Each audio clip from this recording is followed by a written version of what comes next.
Jess here with IGN's E3 live show for 2010, streaming straight from the show floor on e3.ign.com and YouTube. The gang at IGN is ready to blow your mind with 3 days of game demos, interviews, and new footage of all the biggest games here.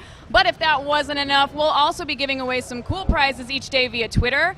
Yeah, we know how much you guys like that free stuff, so make sure and stay tuned for the details. And for you viewers out there, if you have any comments about the show, hit us up on our Twitter at IGN, hashtag IGN Live, or join us on our Facebook.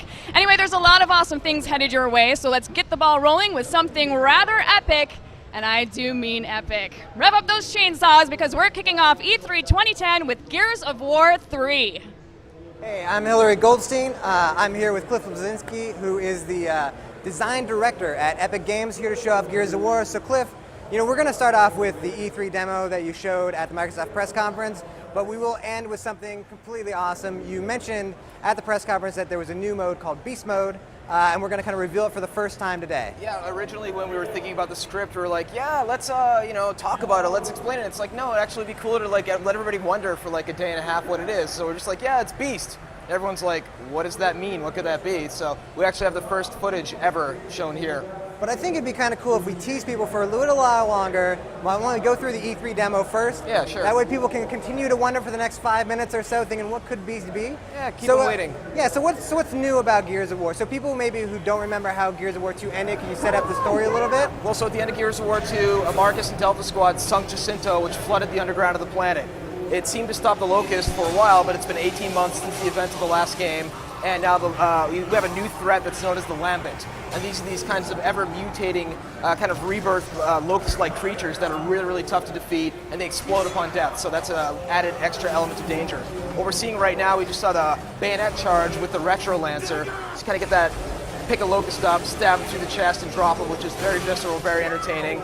Got a new digger launcher, which is kind of like an underground mine, a little creature that eats. This is me piloting right now and trying to not get killed. This is a new move that is called the mantle kick. You can climb over cover, kick a Locust over, grab him, and then take him as a hostage, and attach a grenade to him and send him towards a bad guy, take him out. Then I inadvertently knocked down Cole with that explosion. One of the other things we want to have is greater co-op interactions. So right here we have weapon swaps. I wound up getting a Lancer right here from Anya, so you can change weapons and ammo with your buddies. That's cool, right? Here you can see the Locusts who've been knocked out by the Lambent creatures. They kind of deploy by these stalks, which are these kind of tree-like organic substances. There's a Lambent right there. We also have a Drudge who mutates right there, one of the other Lambent types. Crazy arms flying out, tears a Locust in half right here, kind of top of the food chain now, right? One of our guys is getting fried by this kind of emulsion flame. We can pop their different arms, take them out with a couple clips. They wind up exploding upon death.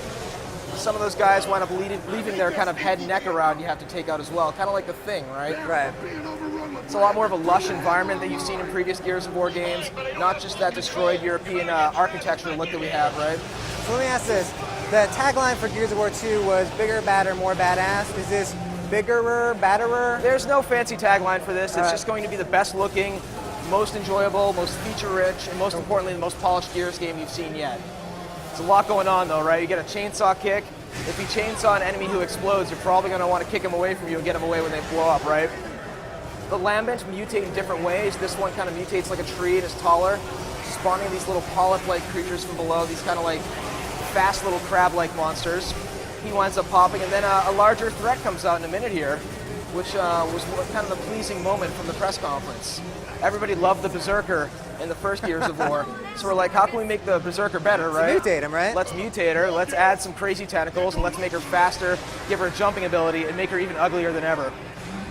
Let me ask this question. So the Lambent and the regular Locust do not like each other. They do not. It's kind of a three-way battle right now, right? Okay. And the Lambent aren't really an organized force. They're kind of like this organic force of nature that just takes out anything that's in their way.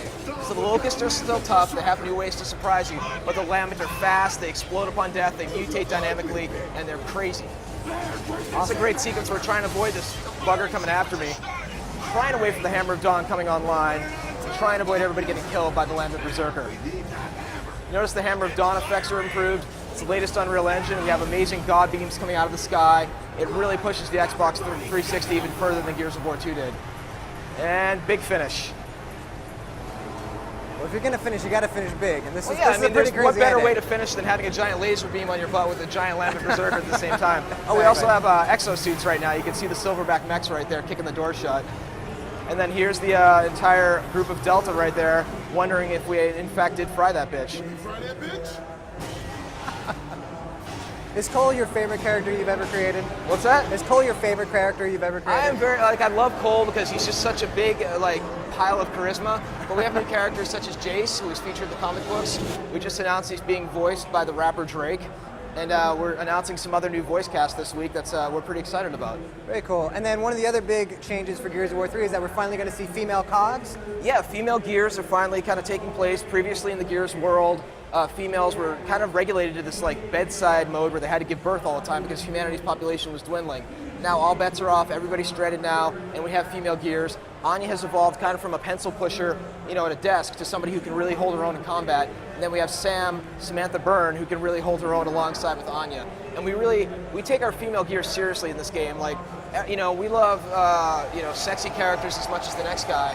But in this universe, we wanted to really take it seriously. So you can see our females are proportioned fairly reasonably. They're not half naked because it just wouldn't make sense for combat. And I think our female fans of the franchise will respect that a lot. You want to go for the Sigourney Weaver and Alien kind of look, yeah, right? A little Sarah Connor, a little Sigourney Weaver. Right. What would Jim Cameron do as opposed to what would Lowrider Magazine do? Not that there's anything wrong with what Lowrider Magazine Oh, absolutely. does. That kind of look has its own place, but in a world where everything is falling apart, we want to know that our girls are tough, that they can handle themselves, and they can hang alongside the boys. And they're not just sex objects, right? It's very, very important that we take it seriously. Here we're Lancer bayonet charging one of the drudges who pops upon death. There's really a lot going on here. It's so tricky to cover it all in a short period of time. Of course. I think people have waited long enough. They want to know. Let's just hop right in, do beast mode, and you can tell everybody sort of what the big surprise is about this. Well, so previously we had Horde mode in Gears 2, and everybody seemed to like that. Everybody loved it. Amazing. I mean, a lot of games suddenly started shipping with a Horde mode. We're like, cool, I guess that means we did something right. So we're like, well, how can we switch that up? What's the interesting thing that we could do? And we decided, what if you could play as not only the Locust, bipedal characters, but what about the monsters? What if you could run along the floor as a ticker and try and suicide bomb your enemies?